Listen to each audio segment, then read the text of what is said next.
Olá, meu nome é Marcos Silva, sou professor de filosofia da UFPE, aqui no Recife. A gente vai fazer mais um vídeo hoje para o nosso coletivo Lógica Viva. A nossa contribuição de hoje vai ser sobre um tema interessante, assim, de introdução à filosofia da linguagem. Espero que seja útil para a gente. A gente vai aprender nesse vídeo a fazer umas distinções. Ah, a gente vai aprender a distinguir sentenças, proposições, asserções e juízos. Okay? Vamos tentar entender o que está acontecendo quando a gente fala o que é uma sentença, uma proposição, uma asserção e um juízo. Um primeiro exemplo, assim, para começar. Eu posso falar Marcos, depois, agora, ficou, depois caiu.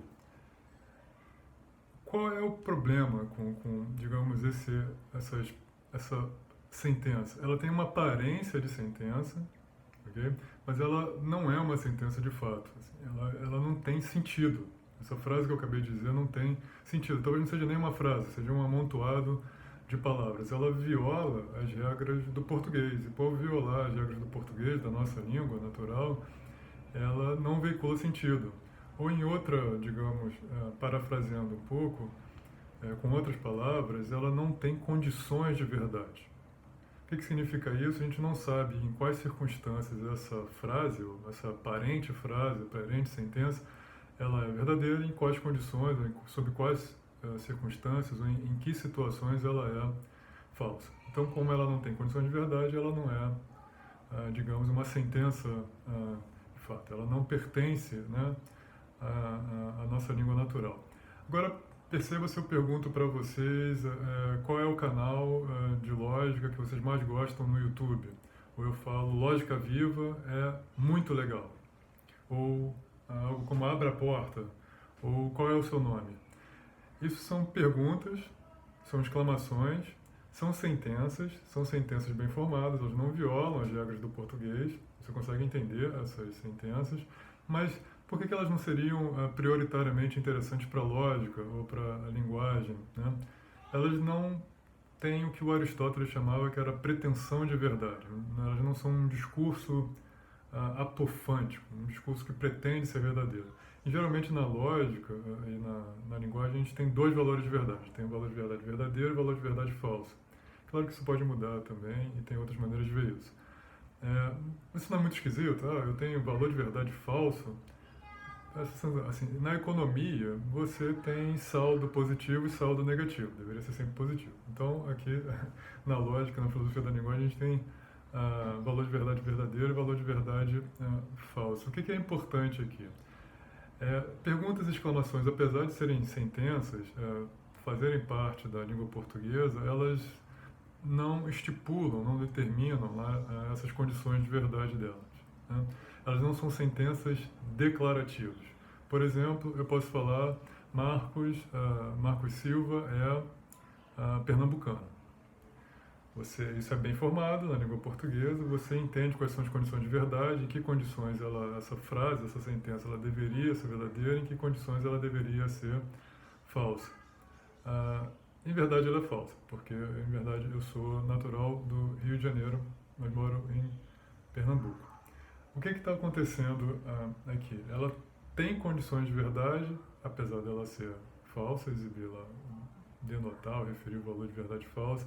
O fato que ela descreve não ocorre, mas isso independe dela ser compreensível ou não ser compreensível. Você entende o sentido antes de entender o valor ou determinar o valor de verdade dela. Essas sentenças são diferentes de perguntas e exclamações porque elas são sentenças declarativas, elas são apofânticas, elas têm pretensão de verdade, elas exibem, tentam descrever um fato como o caso, como o que ocorre. Isso é uma sentença interessante para a filosofia da linguagem e da lógica. Ok, Marcos. Qual a diferença disso para proposição?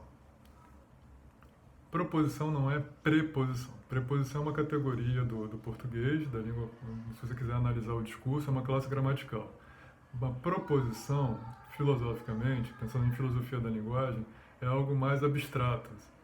Ela é o conteúdo, é aquilo que você entende quando você entende uma sentença declarativa.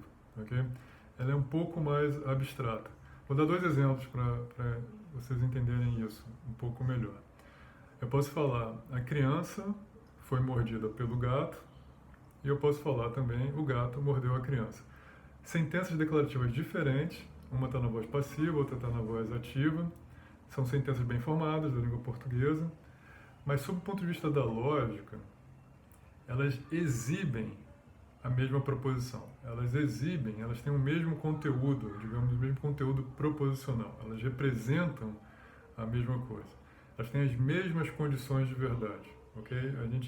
Ao entendê-las, a gente entende quais são as situações que deveriam acontecer no mundo para elas serem verdadeiras, e o que deveria acontecer no mundo, ou se deixasse acontecer no mundo, elas seriam falsas. Ok? Um outro exemplo para você entender o que é proposição, essa distinção de sentença e proposição. Eu posso falar em português. O livro está em cima da mesa. Eu posso falar em inglês, the book's on the table. Eu posso falar em alemão, das Buch ist auf dem Tisch. O que está acontecendo aqui? Como ocorrências de línguas naturais, elas são sentenças diferentes. Okay? Elas podem ser estudadas de maneiras diferentes. Okay? Português, inglês e alemão. Mas, sob o ponto de vista da lógica, ou nessa abordagem da filosofia da linguagem, elas exibem o mesmo conteúdo proposicional. Elas são a mesma proposição. Porque elas têm o mesmo conteúdo, elas têm as mesmas condições de verdade. Você sabe o que tem que acontecer no mundo para que elas sejam verdadeiras, e se não ocorrer esse fato no mundo, elas são falsas. Okay? Então a proposição é algo mais abstrato. Ok, Marcos, e agora? E qual é a distinção agora de asserção e juízos? A asserção é um ato de fala. Okay? É o que nós fazemos quando nós usamos a nossa linguagem publicamente, de maneira externa, uma espécie de proferimento, okay?